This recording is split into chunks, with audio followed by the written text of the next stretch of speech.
Bonsoir à tous et bienvenue dans votre magazine Planète Locale. Comme chaque lundi, chaque semaine, vous le savez, on parle initiative éco-citoyenne, de gestes aussi pour préserver notre environnement et surtout dans notre région. Et ce soir, on parle de gaz 100% renouvelable, le biométhane, une énergie plébiscitée dans notre région selon une étude menée par GRDF.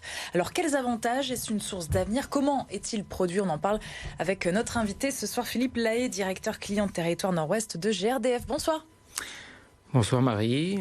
Merci beaucoup Enchanté d'être avec nous, d'avoir accepté notre invitation. Et comme chaque semaine, Nour Ouladine nous accompagne en plateau. Bonsoir Nour. Bonsoir.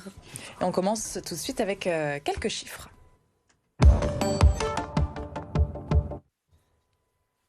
Alors, un foyer sur deux se chauffe justement au gaz naturel chez nous dans les Hauts-de-France et on compte près de 25 000 km de réseau de distribution de gaz dans la région. Alors, le biométhane, c'est vrai que c'est pas forcément connu pour beaucoup d'entre nous. Comment on peut le définir? Comment on peut définir surtout ce processus de transformation pour que ça devienne du biométhane? Alors la matière organique, ça peut être des effluents d'élevage, des fumiers, des lisiers, des résidus de l'agriculture impropres à la consommation. Donc au départ, c'est grâce aux déchets, c'est ça? Ce sont des déchets qui, naturellement, lorsqu'ils se désagrègent, se décomposent, produisent du gaz. Et c'est ce gaz qu'on va essayer de récupérer. Pour le faire, en fait, on prend cette matière organique, on la met dans une citerne étanche, sans oxygène, pour faciliter le processus naturel.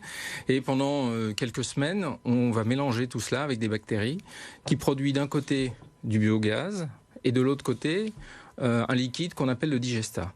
Ce biogaz, on va ensuite l'épurer, ça veut dire qu'on va faire en sorte que ses caractéristiques physiques soient constantes, de manière à pouvoir alimenter les chaudières, les cuisinières de nos clients de façon tout à fait constante comme le gaz naturel.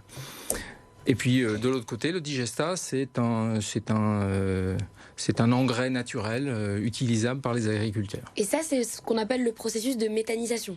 C'est ça. D'accord. Ça, c'est le processus de méthanisation. Il y a combien de sites dans la région? Il y en a 53 aujourd'hui. C'est beaucoup?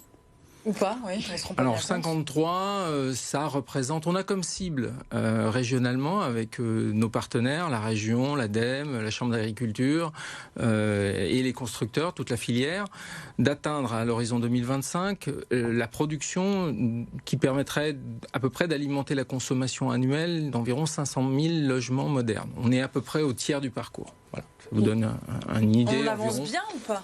On avance très bien, oui.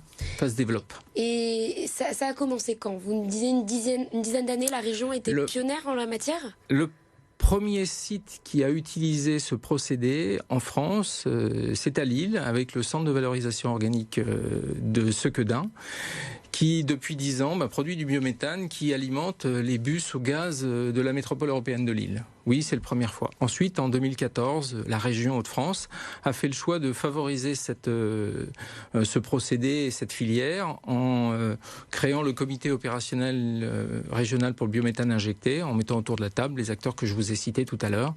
Et depuis, on s'est engagé à favoriser cela en aidant des agriculteurs à installer leur propre méthaniseur. Et comment ça se passe pour le consommateur? Si moi j'ai envie de me mettre au biométhane, je peux du jour au lendemain ou ça change quoi par rapport au gaz classique? Vous pouvez effectivement tout de suite vous mettre au biométhane. Il suffit de souscrire auprès des fournisseurs d'énergie. Vous trouverez leur liste sur le site de la Commission de régulation de l'énergie si vous le souhaitez. Un certain nombre de fournisseurs proposent en complément au lieu du gaz naturel du biométhane. C'est moins cher, plus cher C'est souvent un petit peu plus cher aujourd'hui encore, mais ça tend à se réduire dans les années à venir. Notre objectif, c'est effectivement de proposer un gaz qui devienne compétitif par rapport au gaz naturel, mais quoi qu'il en soit d'ores et déjà, ce biométhane est une solution compétitive par rapport à d'autres solutions d'énergie renouvelable. Donc aujourd'hui, pour le consommateur, l'intérêt, il est surtout écologique. Exactement. C'est une sorte d'engagement, on pourrait dire? Si on démarre, si on se dit que dans la durée, nous allons aller vers des énergies renouvelables, le gaz naturel et l'ensemble des énergies présentes aujourd'hui vont être substituées progressivement par un certain nombre d'énergies renouvelables, dont le biométhane, qui est une énergie qui deviendra de plus en plus compétitive, effectivement. Consommer une énergie plus propre, c'est l'idée. C'est ça le but. Et en quoi GRDF joue un rôle très important selon vous, dans cette transformation, dans ces énergies de demain? Alors d'abord, nous avons un réseau et ce réseau est mis à disposition des producteurs pour alimenter les clients. Donc notre réseau permet de faire le lien entre les producteurs et les consommateurs. Ensuite, nous croyons beaucoup à cette solution d'énergie locale, renouvelable, décarbonée. Et donc, nous favorisons la filière en accompagnant les porteurs de projets pour les mettre en relation avec des financeurs, pour leur expliquer comment ils peuvent faire une usine performante. Justement, vous parlez des porteurs de projets. Qui ça peut être dans la région ? Alors 90% d'entre eux, ce sont des agriculteurs. Souvent, ils se regroupent à plusieurs pour mettre en commun leurs intrants, ce qu'on appelle donc les effluents d'élevage ou les résidus agricoles. Et pour eux, c'est un bénéfice aussi, c'est important aussi. Alors pour eux, c'est important effectivement parce que ça leur permet d'avoir un revenu complémentaire. Oui, ils sont rémunérés pour ça du coup. Ils sont rémunérés pour ça, exactement. Et puis ça a aussi un autre effet positif, c'est que ça crée de l'emploi. Hein. On estime une économie locale. 3-4 emplois par site local, direct, pérenne d'emploi. Effectivement. Vous parlez justement de 53 sites, il y en a d'autres qui sont amenés à émerger là, sur notre territoire d'ici quelques mois. Si on veut faire x3 d'ici 2025, oui, il y en a aujourd'hui à peu près une cinquantaine qui sont soit en construction, soit en projet très avancé et qui vont, dans la construction va démarrer et qui vont se mettre en service 2022, 2023, 2024. Majoritairement 2025. En territoire rural, du coup ? Majoritairement en territoire rural. Il existe quelques sites plus urbains qui sont souvent des sites industriels parce qu'effectivement l'industrie agroalimentaire notamment a des déchets qu'elle peut utiliser. Il y a quelques sites dans la région qui représentent à peu près 10% des sites, 5 ou 6 en fait. Et vous dites que ça coûte encore un petit peu plus cher que le gaz traditionnel pour le consommateur, mais pour GRDF, est-ce que ça vous coûte plus cher ou pas d'investir sur cette énergie. Nous aujourd'hui, notre objectif, c'est de favoriser l'émergence de ce gaz. C'est pas forcément de se rémunérer par rapport à ça. Nous, on fait simplement un transport qui est la même chose si on transporte du gaz naturel ou si on transporte du biométhane. Mais nous croyons à cette énergie renouvelable et donc nous voulons la favoriser. Est-ce qu'il y a urgence, là, selon vous ? Est-ce que c'est aussi une conviction ? Bien sûr, nous sommes tous collectivement embarqués dans cette aventure de la transition écologique et bien sûr nous accompagnons ça. Et c'est politique, selon vous, il faut que ça vienne aussi, on parlait de la région qui a été pionnière, ça vient aussi des acteurs politiques locaux. ont un rôle fondamental pour accompagner, pour aider des fois financièrement. Hein. Aujourd'hui, une usine de biométhane, un site de biométhane coûte environ 5 millions d'euros d'investissement. Il y a 10% de subventions, en partie régionales ou européennes, voire l'ADEME aussi, qui accompagne financièrement, mais aussi en favorisant l'émergence d'une filière et aussi en aidant à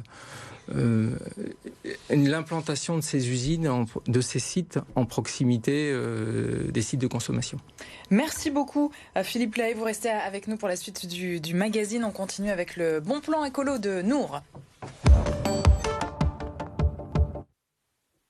Alors on parlait du gaz naturel, 100% renouvelable biométhane pour se chauffer, c'est très intéressant. Évidemment pour nous à la maison, on consomme encore et toujours beaucoup d'électricité, une consommation qu'on peut facilement réduire, Nour. Oui, avec des petits gestes simples, vous le savez maintenant, c'est ma spécialité. Oui. Voilà, en commençant par faire la chasse aux petites lumières rouges. Chez nous, vous savez, tous ces petits appareils en veille, eh bien, ces petits appareils en veille peuvent représenter jusqu'à 10% de notre facture d'électricité. Alors, il faut penser à éteindre complètement son ordinateur, sa télé, imprimante, etc. en les débranchant ou en éteignant, par exemple, la rallonge la nuit ou quand on s'absente. Sachez qu'une télévision en veille pendant toute une journée consomme autant que lorsque l'on regarde 2 films. Alors, pareil pour vos chargeurs, n'oubliez pas de les débrancher, même lorsqu'ils ne servent pas. Un fil qui est branché continue en fait d'utiliser de l'électricité. Ça, c'est une mauvaise habitude. Oui, je crois qu'on est nombreux Ce matin, je l'ai moi-même fait en partant. Il était à côté de ma table de chevet, voilà. Bon, il y a aussi toute une partie de notre consommation liée à l'éclairage, bien sûr. C'est pas Versailles ici. Non, c'est pas Versailles. Et cette partie-là de notre consommation, elle représente plus de 12% de notre facture selon l'ADEME. Alors, mieux vaut essayer de le faire de façon responsable. On éteint systématiquement la lumière en quittant une pièce. Bien sûr, ça semble évident, mais une étourderie est vite arrivée. Essayez aussi de profiter au maximum de la lumière du jour. Oui, le ciel est gris, mais soyons fous, on peut tenter de s'installer à côté d'une fenêtre pour lire un livre ou de travailler. Voilà, c'est possible, j'y crois en tout cas. Et vous le savez, aujourd'hui, la solution la plus économique et la plus écologique pour s'éclairer, ce sont les ampoules LED. Elles sont bien moins chères que les halogènes et ne contiennent pas le mercure présent dans les ampoules basse consommation. Et bien sûr, le plus important, c'est de prendre conscience de sa consommation d'électricité parce que finalement, l'énergie la moins polluante reste celle qu'on ne consomme pas. Et oui, c'est bien dit. Vous êtes d'accord avec tout ça, évidemment? Tout à fait, effectivement, vous l'avez bien dit, l'énergie qui est la plus respectueuse de l'environnement, c'est celle qu'on ne consomme pas. Commençons par économiser. On peut faire des économies, alors essayons. On essaie de faire attention. Merci beaucoup, Nour. Exactement.